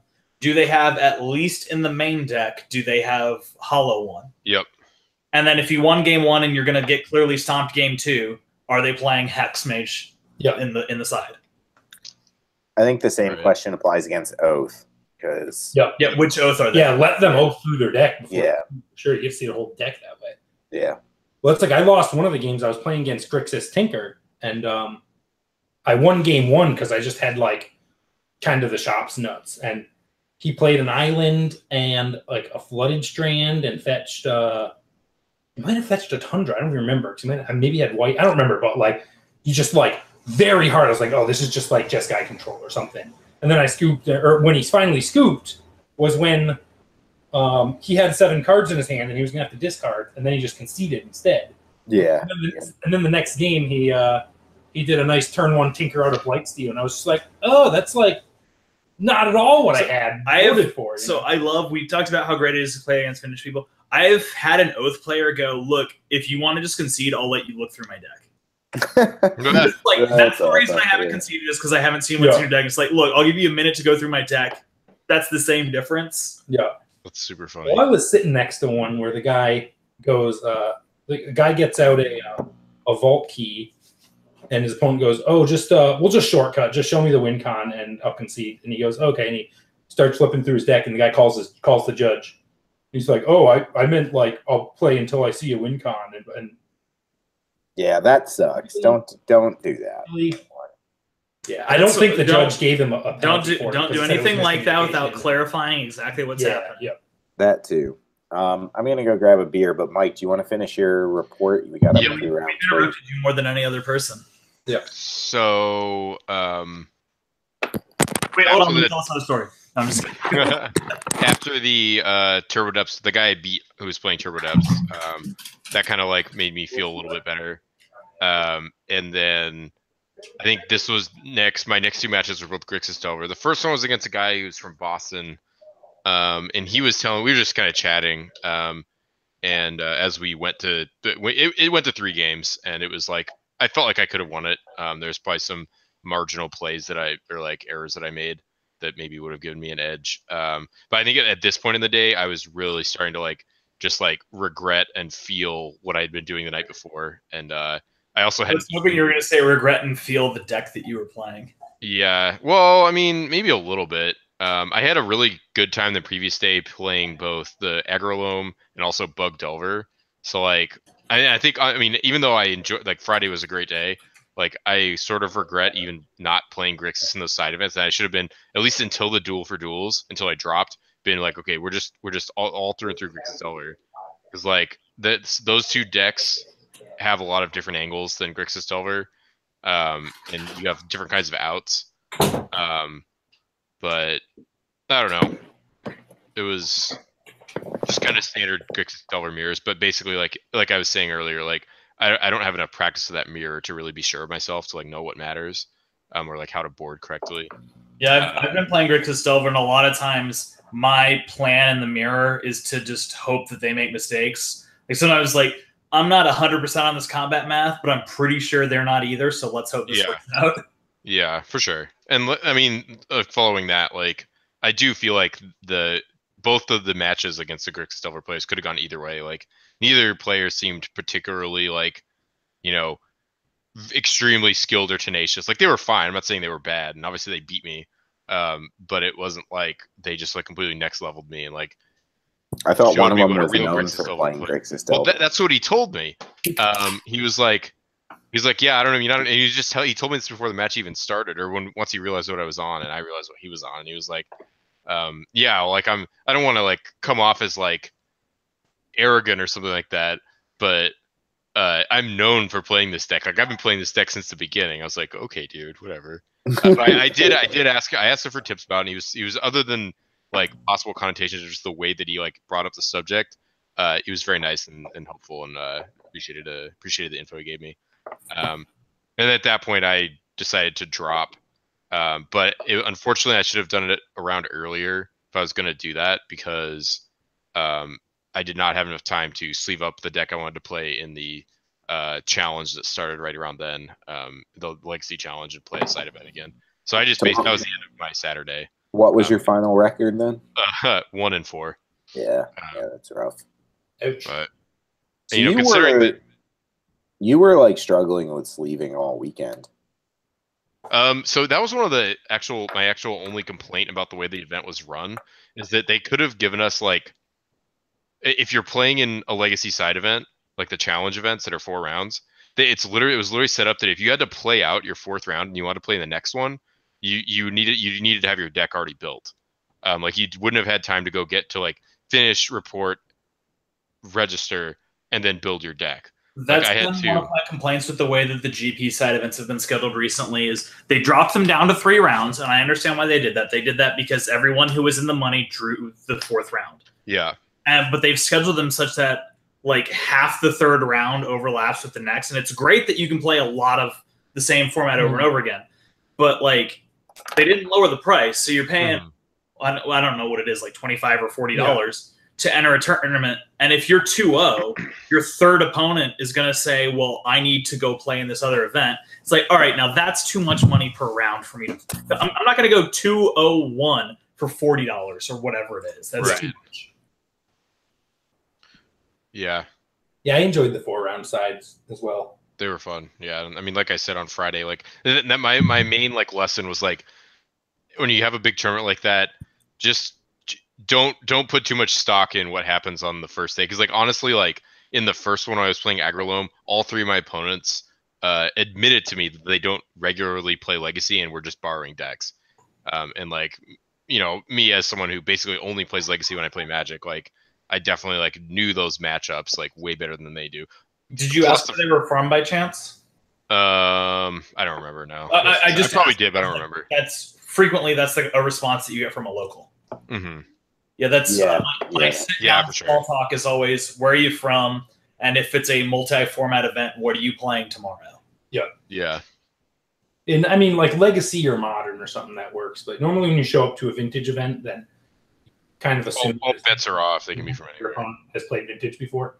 Yeah. You're not like, oh yeah, I have all this power, but I just never played Vintage before. So I couldn't tell how many of my opponents were like borrowing cards. Oh, that's true. I loaned Bazaar to someone. It's not as difficult to borrow expensive cards as you would think, but it helps to the groups that have really started to come up, like the Goyfs, the Tusks, the Taxmen. All of that helps because you have this network. So it's like, I can ask all of the Goyfs. Yeah, you can. And I could also probably just like hit up one of the Taxmen and be like, look, I need a deck. Can one of your guys help me out? Now, instead of hitting my 8 guys, I'm hitting 16. Yeah. Yeah, Sean, when I played against Sean, he had 2 different Vintage stacks sleeved up. Like, he had 2 sets of power. So he Sean texted me 2 days before Eternal Weekend and said, hey, are you still looking for a deck? Just tell me what to build you. Like, because that's easier than lending a bunch of cards. Just tell me what to build you. Yeah. Which is what... that's what I did for you at, what's it called? Yeah, that's what he did my first Eternal Weekend was... hey, like, don't tell me what to lend you. Just like, what deck do you want me to build? And bring. I had only my power. He's like, just bring your power, and I'll just build the rest of the deck for you. Nice. It's easier that way. Then you know what's. There's a lot less missing. And then my deck got stolen, but I got it back. Oh right, it did. Yeah, glad you forgot about that. Yeah. That was a definitely save it for later story. Yeah. But yeah, so that was pretty much our event. Patrick, Vincent, who came with us, he kind of like struggled all weekend. I think he maybe cashed the Vintage Challenge on the last day, but other than that, he was kind of... Yeah, we all cashed the Vintage Challenge, didn't we? Oh, yeah. That's true. We all did. We should talk about that event because that was pretty fun. Yeah, that was cool. So after Saturday... Huh? The next bullet point is all of your other side events and other SCGCon. So after the main events were over on Saturday, we went back to our Airbnb and like got some beers and ordered pizza, and we watched the Vintage Top 8 to the extent to which that was streaming. But it was only like, I think they only had like 3 rounds of it. Well, we were at the store when the first round was playing, so we didn't see that. Oh yeah, that's right. Yeah. But yeah, so we hung out and watched that, and then we all decided that because we had to leave early afternoon on Sunday, we would all just play the Vintage Challenge in the morning. And between the 4 of us, we had 3 sets of power. So we opted to Mike took shops from Ben. Ben took White Eldrazi from me. Patrick stayed on his deck Paradoxical, and I played unpowered Blue-Red Delver using Mike's cards. Featuring Misdirection. Featuring Misdirection and Daze. People told me Daze was bad in Vintage, and they are so right. It's so bad in Vintage. Well, the only reason Daze is good in Legacy is because it's good on like turn one when you play a land, or land mocks. Well, that's actually we were talking about the Grixis matchup earlier, and like that's one of the things is there seems to be a fair amount of argument over whether or not you should pull out Dazes, and I keep them on the play and lose them on the draw because they're just it's so much better to Daze their turn one play or protect your death right. They're so bad late in that matchup. Yeah, and the Grixis Delver matchup has a way of grinding. It really depends on how you board it and stuff because like your Dazes can be great if you've drawn your Wastelands. Right. Yeah, so we thought that would be a fun way to kind of like end the weekend. So that was at, I think, 10 a.m. the following morning. And there were like 16 people for the challenge. So it was, it was like not a big turnout, but it wasn't, at least it wasn't just like it's Sunday and it's a full day of travel. Right, exactly. I assume a lot of the Vintage players had left or were already going to be leaving. So yeah. Patrick isn't here. I think he went 3-1 maybe on Paradoxical. I don't remember his record. I guess well, I'm talking, so I'll start off. So I played Blue-Red Delver, and that was fun because like I'd been playing White Eldrazi for so long this weekend that it was like a huge play style shift, which I enjoyed. Like getting to cast blue cards is nice when you've been, just playing like chalices and stuff. Yeah. I played against round one. I played against a Metalworker Shops deck, and I got that 2-0, which was cool. Happy that exists still. It was so sick. Yeah, he had he was playing Voltaic Constructs and Metalworkers and stuff. Like it was awesome. Voltaic Servant, or whatever the new one is from Dominaria. Voltaic Servant. Is it Servant? Yeah, it's that. Yeah. Game one, he almost beat me with those servants. I like stopped him from comboing or anything, but I had an unflipped Delver, and I was racing his 2 Voltaic servants. And that's not even correct, I guess, because Voltaic servants could untap each other, so you can't even race. I was racing him somehow. Yeah. And I like got the last minute Delver flip and bolt to get there. In game 2, I just kind of like smashed him. And then round 2, I played against a Grixis Pyromancer deck, which I got that in 3. And in both those matchups, Daze was actually fine. Because neither one of them were playing around Daze, because like you shouldn't play around Daze in Vintage. So I was able to get them. I think Daze was more interesting when you could play 4 Gush, because that meant that there were a lot of decks that never went over 3 lands in play. Yeah, that's a good point. And then in the last 2 rounds, I played against Jeskai Control, and both of them just like stomped me. Because they were going like land mocks pass for a few turns, and then just like drawing lots of cards, and they just were able to stabilize. So like my Dazes were really bad, and they were able to 1-for-1 my threats, and then just stabilize with like a Planeswalker or a Mentor. But fortunately, my 4th round opponent ID'd with me, so I still cashed. So, yeah, I know. Lots of collusion this weekend. But yeah, that was fun. That made me. I would like happily play Blue-Red Delver again. I'd never played that deck in either Legacy or Vintage, and it's cool in Vintage. I'm like considering the next time I'm in an event playing that, because I think that without Dazes and playing Power would be pretty cool. And Price of Progress. Yeah, I think I would play at least a 1 of, because I gotta imagine that you pop workshops and it's real hard for them to win from there. Yeah. I was so like Ben and how much do you have to pay against workshop for Price of Progress to not be good value? It's probably more a matter of how many non-basics lands you have yourself, right? No, like, if they're at 20 and you're at 5, then it's maybe not so good. I've done the strip my own land Price of Progress. Yeah, that's awesome. But I've also done the guy Price of Progress where after my Deathrite Shaman, it would be a draw. Like he popped to force a draw. And then like right before I was like, yeah, okay, like that sucks. I go, oh, Core Firewalker, you lose. Yeah. Yeah. Yeah, I don't know. I felt like I decided not to run the Price of Progress, even though Ben and Mike told me to. And then in almost every game, at some point, I was like, oh, if I had a Price of Progress, I'd just win right now. So if you've ever watched Ben and I stream, you know that you should listen to anything Ben says about Magic. Yeah, I'm aware. I've known Ben for 20 years. I know that his advice is solid. You gotta come out and drink beer and stream with us. I would happily do that. I've never when we get up to that level, you can see in the background is the TV. We'll play Moto on the TV and go full on couch co-op. Oh yeah, yeah, we should do that. Yeah, I'd get in on that. But yeah, so that was my event, which was just like a fun way to end the weekend playing some more Vintage. So I brought my entire collection with me, so I was able to play whatever format I wanted, but then I just wound up playing Vintage the whole time, which I was happy with. Bringing your whole collection. What about that? How did TSA feel about you bringing your whole collection? They were super cool with me. They never went through any of my cards when they have in the past. Like normally they'll like go through all my deck boxes and stuff, but this time they didn't do anything. Maybe the TSA is actually collecting data on the X-ray scans, and now like the scanners know what they are. I'm not going to get into a rant, but no, they're not. Yep, so that was me.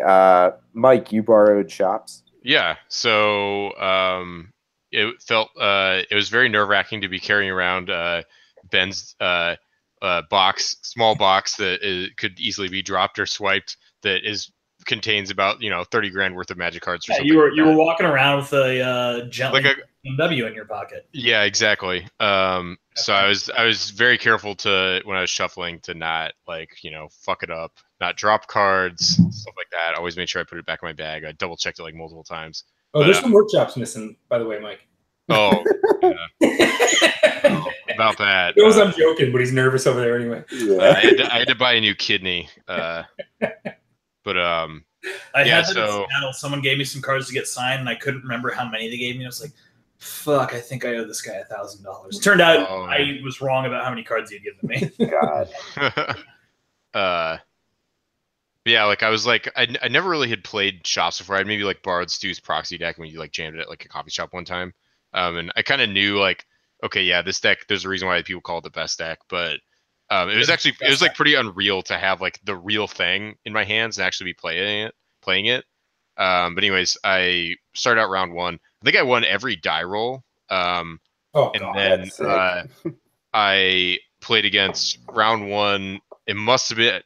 Honestly, I stomped everyone so badly that I had a hard time figuring out what they were on. But it was like some kind of like blue, like maybe it was like Paradox Outcome. Maybe it was like the Jeskai Control deck or something like that. I'm really not sure because it was just like, okay, I'll play a Sphere because Ben gave me the pointers of like kind of roughly like what you should do.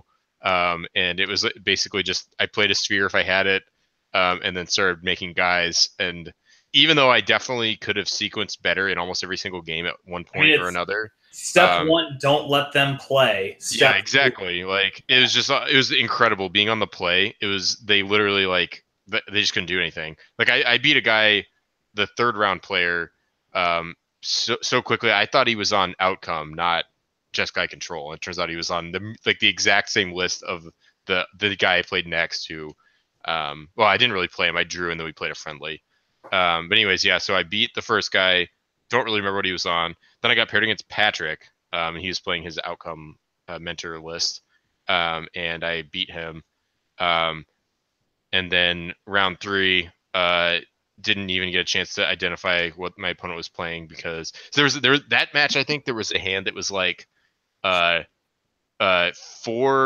Moxes, a Lodestone Golem, a Revoker, and like maybe a Ravager or something like that. So I just like I was like reluctant about this because it's like, okay, if he has like any kind of artifact like mana hate, this hand probably just dies. But it was just like he countered the Golem, but it was still like I think I made like the Revoker on his Mox and then a Null Rod the next turn that I drew, and it was just like over. Yeah, that was hilarious coming back. Yeah, I wish I could remember exactly what. You just went Mox, Lodestone, and I'm like, oh, Mike's having a good time over here. Yeah. The fact that the null rod is then the card that wins you that game is ridiculous. But yeah, for real. Yeah, that was pretty insane. That deck is just like, it's easily the most like synergistic like pile of cards in all of Magic and all of like sanctioned Magic. You mean Like, chops? One thing that's great is Yes. thanks to the card Mishra's Workshop, a lot of those cards suck because they cost too much. yeah. yeah. Well, that's when people say, "Oh, well, Workshop gets a repeatable Black Lotus every turn." I'm like, "Yeah, but the restriction is you have to play a whole big pile of junk along with it." Well, good news. They balance things based on mana cost. Yeah. So Yeah, like Phyrexian Revoker is a lot better when you can't play two of them on, or a lot worse when you can't play two of them on turn one. yeah. So, Mike, you're going to be playing shops at all our events from now on. Probably. Yeah, we have a new convert to the Church of Mishra. Is what I'm Stu, do we have a date on new vintage for Austin? No, we're meeting on Tuesday. The group's getting together, and we're going to pick our dates for the rest of the year. Vintage will be sometime in August. We have Old School in July on the 7th, but we haven't. I'm guessing it's Old School, so I put it on the website. Oh yeah. I'll talk to you about it. But yeah, I think it's probably going to be like August 18th is the date I'm looking at. But yeah, we're going to hammer that out next week. You know what the worst thing is? I'm going to be really close to Austin on August 18th. What are you doing? Oh, man. So, you know what the horseshoe is down on the Guadalupe? No. All right, you know what an oxbow is? No. That's where a lake forms a river forms a horseshoe. Oh, okay. So there's a section of the Guadalupe called the Horseshoe. Yeah. And what a lot of the tubing groups will do is they'll drop you off on one end and pick you up on the other. Yeah. And just drive you back and forth, and you can do it several times in one day. Mm-hmm. We got a house 50 feet from the water on the Horseshoe for that weekend. Nice. That's going to be fun. That's like a fine excuse to miss vintage. Yeah, it's my dad's 60th, and this is all right. We've done some sweet family vacations, but I gotta say, 50 feet from the water on the Guadalupe is a pretty sweet vacation. Yeah. That sounds pretty good. We won't judge you for that. Well, I'm sad because I love coming to y'all's events. Well, we're going to have we have 3 more for the year after our July Old School event, and then we also have our year-end championship. So you'll have more opportunities. Don't worry. I got to qualify for your year-end championship unless I get the auto include for running the website or something. No, you don't. I'm sorry. I got to get in there too because I got to represent Houston in the. There's more people. If we could get a Houston player to win the Austin Vintage Championship. If we're not invited to the Vintage Championship, you don't get an auto include on the Invitational in Houston.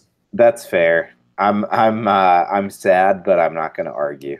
All right, we're closing on 90 minutes. Let's get to the rest of our outline. Oh, Ben, how was your event? Oh, I played Stu's White Eldrazi deck, and I had a great time with it. I honestly, I love that deck. I think it's just one of the wonderful, most fun decks to play in Vintage. What are you missing to play that deck? Oh, I have it. I just think what I'm missing is a meta that isn't overrun by Ravager shops. Yeah. I suspect that will change. Yeah. I got the dream scenario of getting paired up against Paradoxical Oath in round 1. Yeah. I'm pretty sure. What do you pre-board about 40 cards for that? Yeah, I think my girlfriend could have won that. She doesn't play Magic for the record, so. Then I ran into another Oath matchup, and I ran into this one was cool. He was playing Archon of Valor's Reach. Is that the new one? That's the new one. It's a white and 4. It's like a card. 6/6 flying vigilance, and when it comes into play, you name artifact, sorcery, any card type except creature, I think, and then neither player can play cards of those types. Unfortunately, I was playing White Eldrazi and he couldn't name creature, so it was pretty bad against me. Against shops, though, it's super good. Against shops, yeah. Naming it seems probably pretty good against Storm, name sorcery. Yeah. Shops, you name artifact. Paradoxical, you named artifact. And it hits that, white, green, and 4 hits that, you can cast that. You can guess that, That's not bad. And a 6/6 flying vigilance is also... You can cast that turn 1. Yes, you can. Yeah. It involves 6 cards, but you can do it. Yeah. But it was so I got that. I also played against Jeskai Control, where I lost, and that was a disappointing one because I got him game one, and he was a very good player. He got me on a multi 5 when he led with Sapphire, Ruby, Search for Azcanta, Strip Mine. Like, he's got one card left in his hand. But my problem was my hand had no turn 1 play, but I was able to make Thought Knot, Reality Smasher. But he had a Strip Mine, right? He had the Strip Mine, yeah. So I made the mistake of wastelanding his Strip Mine. And then I realized later that, he probably wasn't going to strip my wasteland because he was choked on mana. But yeah, he followed it with his next turn. He made a land drop and played Time Walk, then made another land drop and snapped back Time Walk, and then cast an Ancestral. And then I finally got another turn where all I could do was play a land. And then it went back to his turn, and he snapped Ancestral. And I'm just like, oh my god, it's just value.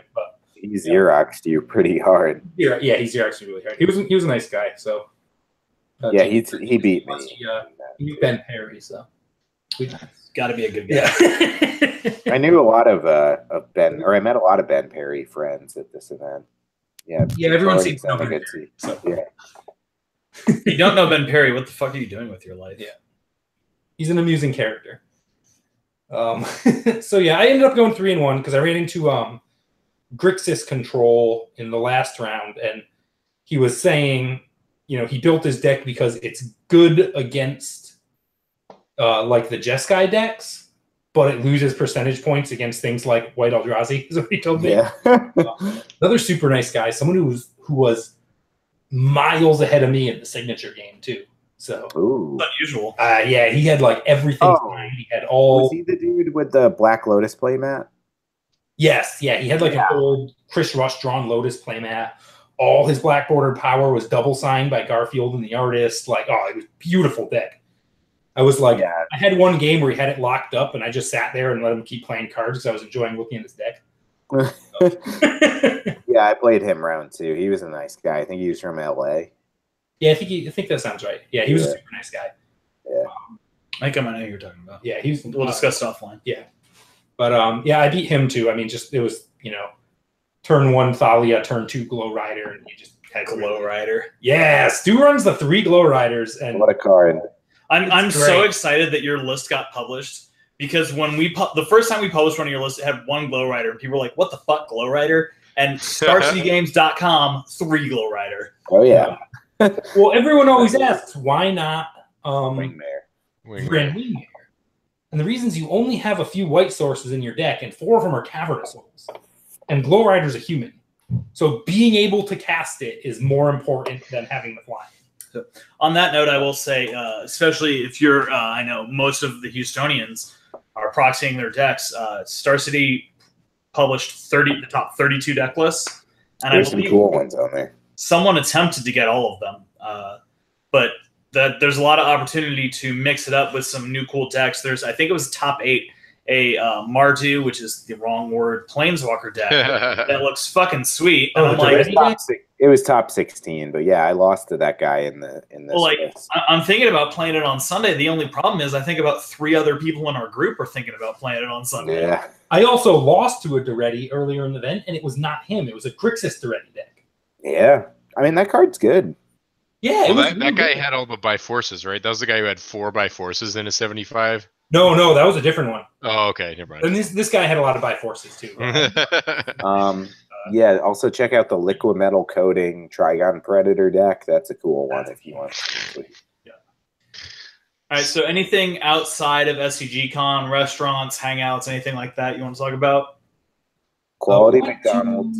The Big Lick Brewery was real cool. Yeah, that's good. Another good one plug. that Stu named incorrectly multiple different ways in his tournament report. because when I edited it, I linked all the restaurants you went to, and it took me a while to figure out what the fuck place you were talking about. Yeah, the front row. Place we got I don't know, we ordered pizza from there, but they have like a runner who runs to restaurants and stuff, and it was kind of cool. Yeah, no, that was definitely good. Their beers were pretty solid. And it just electronically orders from all these different restaurants, and they'll just run it over. It's like Uber Eats, except the guy stays at the brewery. Yeah, well, the kiosk was broken, so they had a girl sitting there. But We also went to like the blue light something. I don't remember what it was. Yeah, I couldn't The remember the name last of that. place, and there was the basketball game was on, and Yep. that's right, that bar we went to at the end. Yep. Yeah. So yeah, it was cool. So we Yeah, had no, we didn't like go that hard this weekend though. It wasn't like we were going out drinking until like 2 a.m. any Well, and night. y'all had a much smaller group than some of the other tournaments we've gone to together. Yeah, which like changes the vibe a bit. It was still like a great time, but yeah, it's not as wild, I suppose. and on Saturday we just ordered delivery pizza and watched the top 8. On the flip side, I'm looking at going to Eternal Weekend and just not fucking playing any Magic. Just going to Eternal Weekend with no Magic cards. You should probably just at least O2 drop it so you can see. No, I'm not paying $50 to O2 drop or 80 or whatever the fuck it's going to cost. It's probably more than 50. Yeah. The last question Sam had drafted up is, would we do this again? And I think I would. Yeah, me too. SCG has announced that they're doing it again in November, or in December. Oh, really?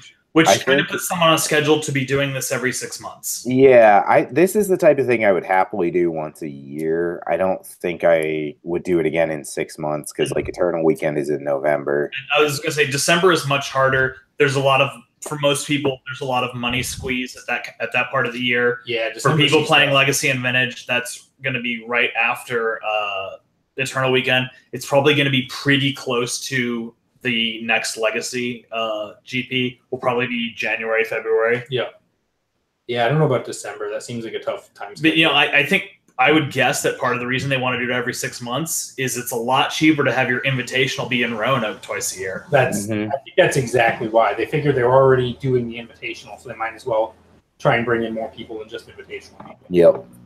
Yeah, so if they do it again next summer, I would probably come out for that. Like, Yeah. Yeah. It was kind of a good time of year because there wasn't too much around. That's actually a thing that Nick was talking about. Is like if they're going to be doing this every summer, that might kill NYSE. Right. Because like there's you can't have both of those a month apart and have both of them have good attendance. Yeah, which is tough because, like, I don't want this to be something that clashes with NYSC. But I don't know. It's encouraging to see there are people willing to take the risk of trying out a new large sanctioned vintage tournament. So I hope that Star City is able to set this up in a way moving forward that doesn't clash with NYSE and that can keep kind of growing enthusiasm for the format. Yeah. So the other question I wanted to ask that was part of the "Would you do this again?" question is, what do you think of the playing far more rounds than necessary format? Very pro on that. I thought it was great. Mike, do you have any thoughts? I mean, I guess I'm fine with it. Like, if I'm paying $100 to get into a tournament, I want to at least get my like time worth out of it. And like some of what you pay for in an event is just the sense that, okay, I paid for this event, so I'm gonna try, and that usually leads to like really like good Magic, like good games. A lot of the time, like people are like, I think a really good way to put it is like I think there was 123 or 24, which I believe is 7 or 8 rounds. Yeah. At 7 or 8 rounds, if you lose all your rounds, you play a maximum of 3 rounds, and then it doesn't matter anymore. yeah. At 13 rounds, you play a maximum of 4 rounds before it doesn't matter anymore. Or I guess a minimum of 4 rounds before it doesn't matter anymore. Yeah. Well, if you're talking cash, I mean, there were probably X5s. No, I would say making day 2. Yeah. Because you're going to keep playing until you can't make day 2 at a minimum. Yeah, I definitely liked having that amount of rounds, but my preferred structure is still the Eternal Weekend system where it's 1 million rounds, but it's all in one day. Yeah. Well, Eternal Weekend plays the standard number of Swiss rounds. Does it? Yeah. Oh, okay. Well, that's why there were 10 rounds of Legacy last year and a little bit of Outcry. I think it was 11 rounds of Legacy That's worse. I mean, so I like that because I like to get my money's worth and get a good experience, but 2 days is always like a weird structure for me because like it's kind of a shitty feeling if you're like, oh, I went 5-3. I made it into day 2, and now I have to win out if I want to have anything happen. Yeah. I kind of like to just like play my day and know where I'm at and be done. I think it's really funny. I'm friends with Jacob Corey, who was second place at Eternal Weekend last year, and he apologized to all of us because he looked at the matchup, said, "I'm definitely going to lose. I'm not favored in any of these matchups. Like, we'll go, I'll play the first round, we'll all go to brunch." And then he made it to the finals. We're like, fuck, it's too late for brunch. Yeah, that's something I'd never be mad about. But no, it was cool though. Like playing 13 rounds of Vintage was great. Even if you don't day 2, 8 rounds of Vintage is a lot more than any of us normally get to play. I mean, yeah, that's what I was saying was like, even if I started 03, I was just going to play it out because it's sanctioned Vintage. Mm-hmm. That's the wonderful thing about, like Mike alluded to it earlier, but just having like the deck with the real cards is just so much cooler. Right. I disagree with you. Like a little kid. I've been traveling a little bit longer than y'all have. Yeah. And for me, like the hangout is a high value part of it. So it's like, I go 03 or 04, and that's when a lot of my friends have started to fall out, and now I can go hang out with them. Like Stu, you played all 11 rounds of Legacy last year, right? Mm-hmm. Eternal Weekend, and I was just like, oh, it's lunchtime, and a bunch of my friends are already dropping. Sweet, let's all go to lunch together. Yeah, but it's easy to say that when you're going 04. So, like, you just need to... Yeah, when you're 4-1, it's a little harder. Well, yeah, if I'm 4-1, I'm not going to do that. That's like the first Eternal Weekend, when I missed the money by no-sirring a split, I had planned on going 0-2 drop and go to the Ohio State game that was a mile away. Yeah. Yeah, it was... I thought it was very fun, though, with the extra rounds. I liked it. Mm-hmm. It was nice being, like Stu was saying, he went into the second day at 5-3. Like, I've gone to a GP and been 6-3 on day 2 and just been like, I'm basically fucked. I'm just playing for like... You got to win out. You have to absolutely win out, and you still won't make top 8. You'll just make cash. But if Stu had won one more round on day 2, he would have get you pro points. Yeah, that's what I care about. Is pro Speaking of, I don't like ever check my Planeswalker points, but I happened to today, and it turns out this was a ×1 multiplier on this event. Oh, was it? I got very few points. That shit too. Yeah. I mean, I like never get enough points for buys, and I don't really ever go to GPs, so it doesn't really matter. But it was. All right, the short version of my rant is I went X2 at both Eternal Weekend events 2 years ago, and then I went 2-2 drop at GP Louisville and got more points from Louisville than Eternal Weekend. Yeah, but I thought Louisville was or not Louisville. Eternal Weekend was like a 4x multiplier or something. I believe it was 3, and Louisville was 5. I think aren't GPs 8 or 8? Yeah, it's anyway. Any closing thoughts, guys? No, it was a good time. I'm glad it was a good group of 4. If we decide to do this again another time, it'd be good if we could get some more Goifs to come out for the next one. For sure. Yeah, I agree with that sentiment. I definitely had a really good time, even though I didn't do very well in the main event, but I still had a blast in the side events. I actually still haven't opened the box of Battle Bond I got with my prize wall tickets. Yeah, what do you think you're going to do with that? Just open it yourself? So I'm going to Legacy tomorrow. Well, I won't have time though because I'm doing shit in the evening. So maybe I'll just rip them all. Like, or just sit on it. Yeah. I always say that I'm going to like flip it and then I just rip them all. I'd rather just open packs. I don't do it very often, and it's pretty fun. Like, and if I get like a foil true name, then I just like came up on the weekend like pretty close to breaking even. Like those you won't get $250. $250. You get a whole bunch of junk rares and some disappointment. But yeah, probably. Unless you know those new cards. Unless you're Chad, apparently, who wound up like plus 400% on his Dominaria box. Oh, did he? Yeah, he opened like 6 Planeswalkers in one box. Oh, God. I ripped the Dominaria box and got like absolutely jack shit. I think the Netherlight was the most valuable card I pulled. But, so I think before we sign off, we had a couple announcements, right? I have some, but I'll let y'all go first because mine are the least important. Sure. I was just going to say we have, as alluded to earlier, Romancing the Stones Austin next event is coming up on July 7th. It's old school, and it's going to be indoors this time because we've been doing it at breweries a lot, and it's getting too hot. So it's at Vigilante, I think Gastropub might be its title, Vigilante Gastropub. All this information will be on the website by Monday. Yep, it'll all be on the website. It's going to be a $20 event. $10 of that goes to the prize pool, and $10 of that gets you lunch. We're super pumped about it. It's been getting a great response online, and I think there's a lot of people who are excited to play old school. So hoping we get a really good turnout for it. And that's also 100% proxy, correct? Yep, 100% proxy. We'll be following Eternal Central's ban and restricted rules for deck construction, but 100% proxy otherwise. So Is mana burn a thing? Mana burn's a thing. The thing we haven't decided on is if we're doing orb flips or not. Personally, I'm inclined to just like play it out. What's that? If you're not flipping orbs, I'm not showing up. Yeah, I would recommend a couple days beforehand, go on Amazon and order half a dozen $1 rulers. Yeah, or bottles of Jameson are like the correct height. Well, I know at our old school events, it's the length of one MacBook. You know what we should do? Just do it in beer glass height. But a beer glass is only like 9 inches tall. 2 mugs. Not even. It's like 8. 2 mugs. You flip from, and then you can just like hold a beer over the other one, and you got a nice flip. So this is It why gets you we're. in the Goy spirit of beer and vintage. I heard a good alternative rule for old school is if you go to turns, you go on Armageddon clock. So it's like turn 1, player on turn 1 takes 1 damage, next player takes 2 damage, next player takes 3 damage, etc. Just to speed it up. Ah, interesting. Yeah, so I don't know. We're like I said, meeting next week to iron out some details of stuff, and that's going to be one of the discussions. But either way, come play. It'll be 100% proxy with Eternal Central rules, and I think it's going to be a good time.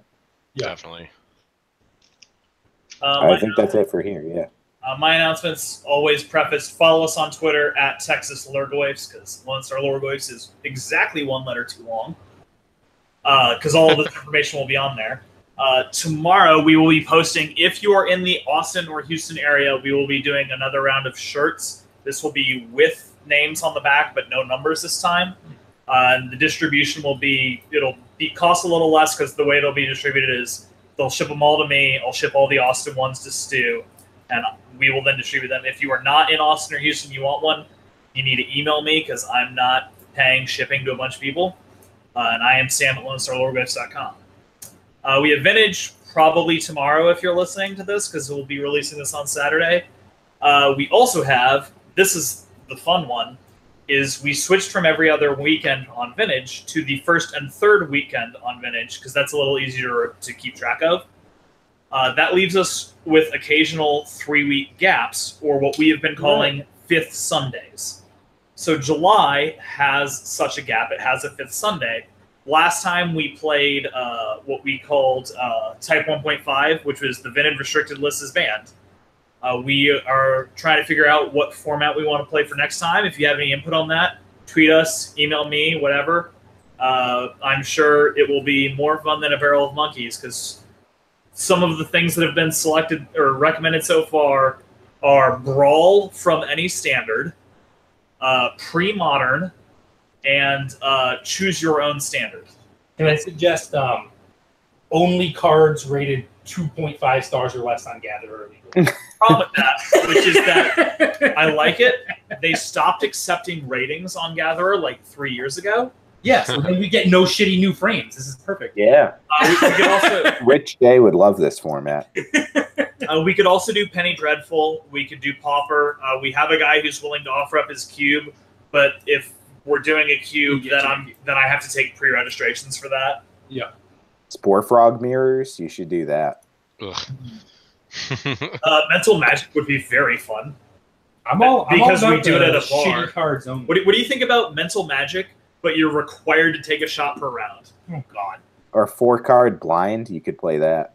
Well, that's not. I actually just removed that from the website because we had stopped for doing it. Yeah.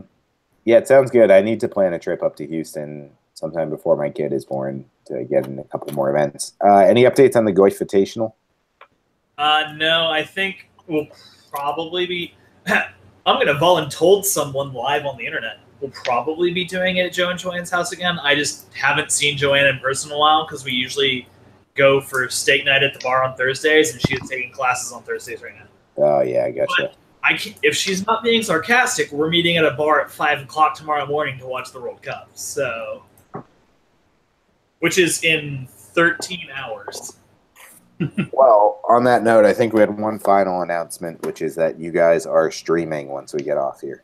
Yeah, we're gonna, I think, take a little bio break, which means pissing and pouring more gin. Pouring more gin, and I've got some chips and salsa. Perfect. But we will be streaming. I don't know what account I'm logged into right now. I think it's going to be twitch.tv/the Craven one. But I will be tweeting that from the Goif account as soon as we're going live. Cube or Vintage, not sure yet. That's a game time decision. Oh, shit. And it's not game time yet. Yeah, also, if y'all are interested in streaming with us, I can attempt to drunkenly set up Skype so that works. We'll figure it out after, but I'll either do that or watch the recap. Yeah. All right, guys. Well, yeah, good event, and thanks for doing the recap here. Thanks for listening. As usual, LoneStarLoreGoifs.com, at Texas Loregoifs, Sam at LoneStarLoreGoifs.com. Fuck Dallas. Sounds good. Thanks for listening, everybody. Bye, guys. We will see you on the next poorly timed, unnumbered podcast.